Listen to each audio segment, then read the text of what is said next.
കാഞ്ഞിരപ്പുഴയെ വീഗാലാൻഡിനേക്കാൾ മികച്ചതാക്കുമെന്നും ലീഗുകാരുടെ ധാരണ എല്ലാത്തിനും commission അടിക്കാമെന്നാണെന്നും CPM.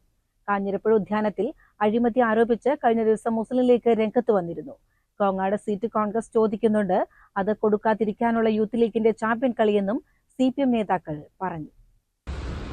ലീഗുകാർ പറയുന്നതിൻ്റെ അകത്ത് എന്തോ വലിയ അഴിമതി നടന്നിരിക്കുന്നു.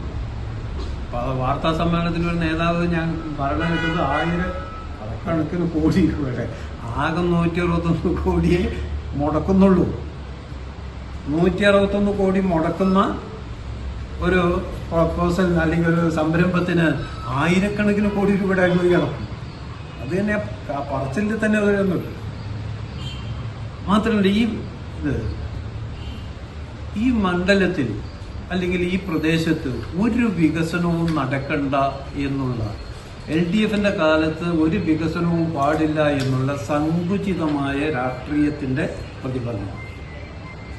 161 കോടി രൂപ മുടക്കിക്കൊണ്ട് കാഞ്ഞിരപ്പുഴ തുടങ്ങാൻ ഉദ്ദേശിക്കുന്ന ആ സംരംഭം കേരളത്തിന്റെ ടൂറിസ്റ്റ് മാപ്പിൽ കാഞ്ഞിരപ്പുഴ നമ്പർ 1 കയറി വരില്ലേ?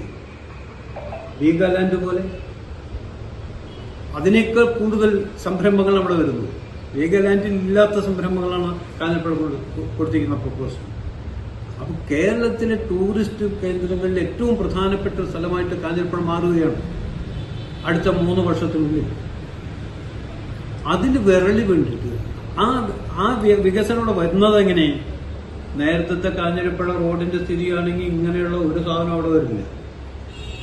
LDF ഗവൺമെന്റ് വന്നതിന് ശേഷം ആ റോഡിന്റെ പുനരുദ്ധാരണം റോഡ് ഒന്നൊന്നരമാക്കി മാറ്റിയതാണല്ലോ. അപ്പൊ റോഡിന്റെ വികസനം ഏത് സംരംഭങ്ങൾ വരുന്നതിനും അത്യന്താപേക്ഷിതമാണ് എന്ന് നമുക്ക് വ്യക്തമാക്കുന്ന ഒരു സംഭവം കൂടിയത്.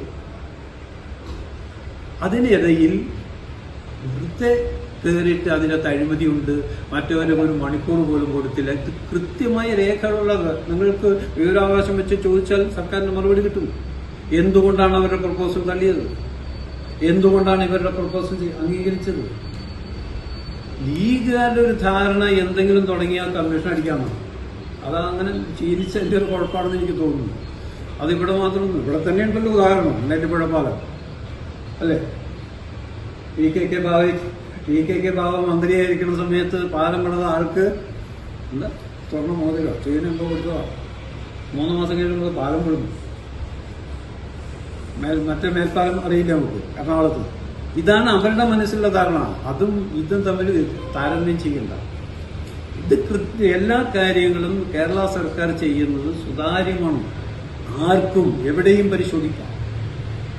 ഈ ഫാക്ടുകളെ മറച്ചു വെക്കാൻ വേണ്ടിയിട്ട് ഓരോന്നോരോന്ന് കൊണ്ടുവരുന്നു.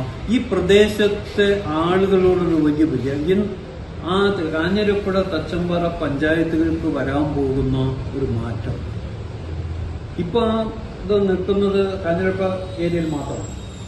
ഇവരുടെ പ്രപ്പോസൽ അങ്ങേ ഭാഗത്ത് കൂടി വരുന്നു. അതുകൂടി കാട്ടനായി മാറുക. ആ പ്രദേശത്ത് വരുന്ന വലിയൊരു മാറ്റമുണ്ട്. ആ മാറ്റം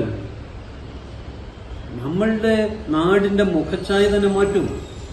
ഇതുപോലുള്ള സംരംഭങ്ങളെ അന്ധമായ രാഷ്ട്രീയം വെച്ചുകൊണ്ട് എതിർക്കുക എന്ന് പറയുന്നത് എന്ത് തരം രാഷ്ട്രീയ പ്രവർത്തനമാണ്?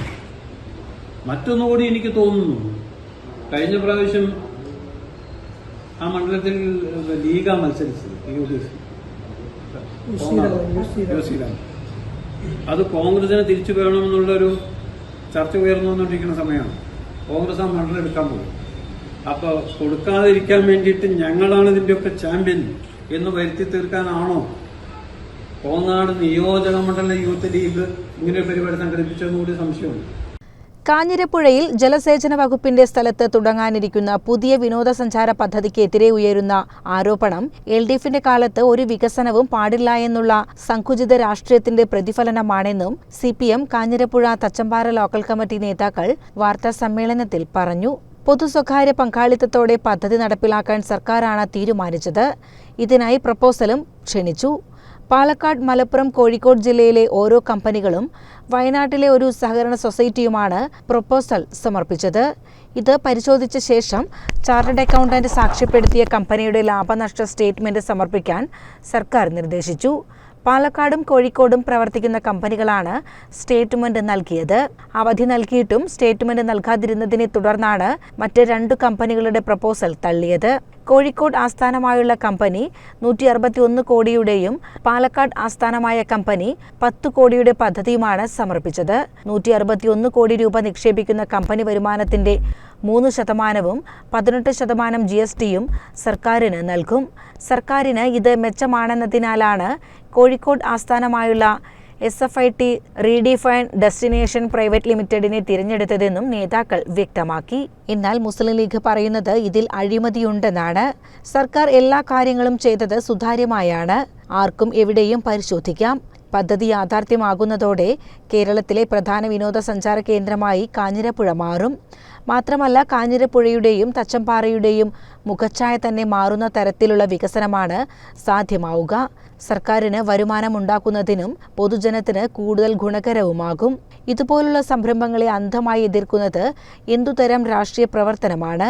സർക്കാർ പുതുതായി നടപ്പിലാക്കിയ വിനോദസഞ്ചാര നയത്തെ ആസ്പദമാക്കി കാഞ്ഞിരപ്പുഴയിൽ വരുന്ന പദ്ധതിയെ അപകീർത്തിപ്പെടുത്തുന്ന തരത്തിലുള്ള പ്രചാരണങ്ങളിൽ നിന്നും മുസ്ലിം ലീഗ് പിന്മാറണമെന്നും നേതാക്കൾ പറഞ്ഞു. വാർത്താ സമ്മേളനത്തിൽ Thachampara local secretary KK Rajan, Kanjirappuzha local secretary Nisar Muhammad, advocate PC Mani തുടങ്ങിയവർ പങ്കെടുത്തു. CCN മണ്ണാർക്കാട്.